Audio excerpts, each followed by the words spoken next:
Topik kita pada hari ini ialah tentang Penan. Suku Penan mempunyai sejarah yang panjang sebagai masyarakat nomad di Sarawak. Lebih dari 1 abad yang lalu, suku ini mula meninggalkan tempat-tempat pergunungan, memihak kepada dataran rendah atau kawasan pantai.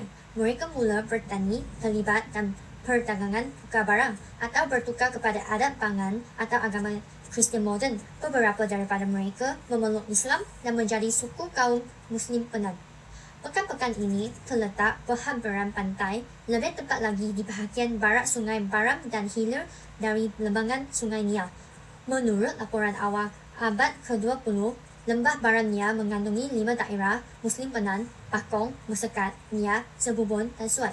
Kajian terbaru menunjukkan kewujudan batu nisan Muslim Penan sejak tahun 1938. Menurut Nihim, hanya beberapa suku Penan yang memeluk Islam pada akhir 1940-an dan awal 1950-an. Sebagai contoh, hanya 3 isi rumah di Mesekat yang memeluk Islam. Begitu juga di Sebubun, hanya 3 daripada setiap 50 keluarga beragama Islam. Suai mempunyai kadar penukaran agama Islam yang paling besar, iaitu kira-kira 30 daripada setiap 40 buah laf. Kini, terdapat banyak puak dan kampung Islam Penan seperti Kampung Tanjung Berlipat dan Kampung Iran. Selain itu, kajian mendapati Penan Muslim boleh ditemui di Bintulu, terutamanya di Kampung Penan Muslim Batu 10 yang terletak di hilir Sungai Kemenang di Bintulu. Sesuai dengan definisi identiti yang cair dan sentiasa berubah-ubah, identiti komuniti Penan Muslim juga menepati definisi ini. Kajian menunjukkan bahawa pada umumnya, mereka masih mengaku diri sebagai suku Penan yang beragama Islam. Justeru beragama Islam, mereka sering disalah anggap sebagai orang Melayu oleh masyarakat luar. Sesungguhnya, kehidupan suku Penan yang telah beragama Islam tidak boleh dipisahkan dari identiti Melayu. Walaupun ada di kalangan daripada mereka berusaha mempertahankan identiti asal, terdapat kes di mana penduduk tidak menolak identiti Melayu kerana berpandangan bahawa telah beralih ke agama Islam bermakna telah masuk Melayu, iaitu mengatasi amalan hidup yang mirip dengan orang Melayu. Dari sudut linguistik, bahasa suku Penan asli tergolong dalam kelompok bahasa Kenyah. Terdapat fenomena di mana suku Penan setelah memeluk agama Islam telah meninggalkan bahasa Penan dan memilih bahasa Bintulu sebagai bahasa pertama.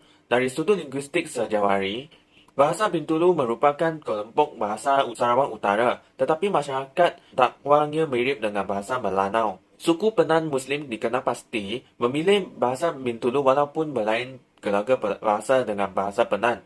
Mereka tidak memilih bahasa Iban yang merupakan lingua franca di daerah Baramnya dan seluruh Sarawak kerana faktor keagamaan. Suku Penan Muslim memilih bahasa Bintulu yang sinonim dengan bahasa Islam kerana bahasa ini adalah bahasa ibunda suku Bintulu dan mereka adalah beragama Islam. Walaupun dialek Melayu Sarawak juga sinonim dengan bahasa Islam, namun pada tahap awal dialek Melayu ini belum luas tersebar ke bahagian utara Sarawak. Setelah 2 atau 3 generasi bertukar bahasa dan agama, kini generasi muda Penan Muslim hanya berbahasa Bintulu sebagai bahasa pertama. Cuma golongan tua yang masih kompeten dalam bahasa Penan.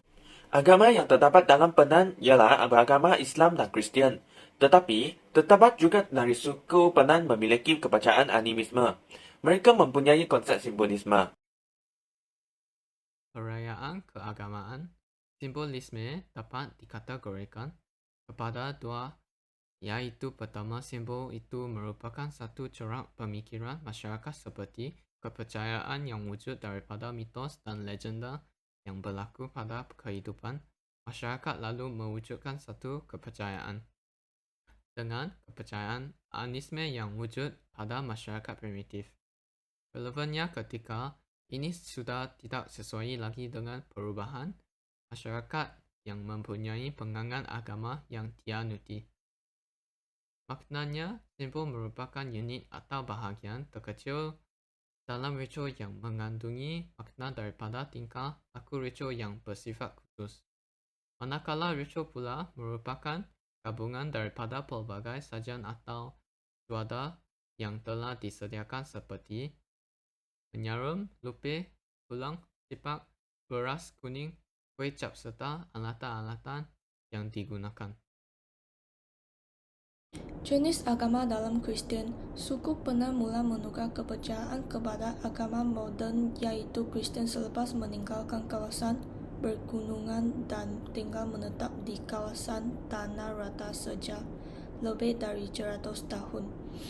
Islam di antaranya terdapat sebahagian daripada mereka memeluk agama Islam. Golongan ini tersebar di berhampiran dengan pesisir pantai.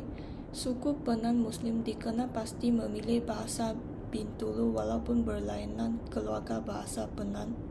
Suku Penan Muslim memilih bahasa Bintulu yang sinonim dengan bahasa Islam kerana bahasa ini adalah bahasa ibunda suku Bintulu dan mereka adalah beragama Islam. Animism. Masyarakat Penan di Sarawak tidak ketinggalan daripada memiliki kepercayaan animism.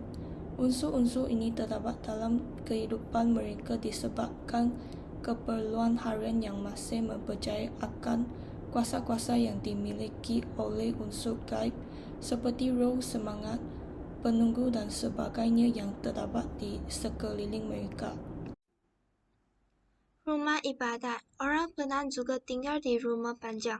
Kaum ini biasanya membina rumah panjang yang bertahan lama untuk beberapa generasi seterusnya. Tiang rumah orang Penan dibina menggunakan kayu yang diukir dan diwarnakan terlebih dahulu. Tiang yang dibina menggunakan kayu belian boleh bertahan selama beratus tahun dan tidak dimakan oleh anai-anai. Atap bumbung dibina daripada kulit kayu belian. Rumah orang Penan dibina di atas tiang kaki berukuran kira-kira 30 kaki tinggi.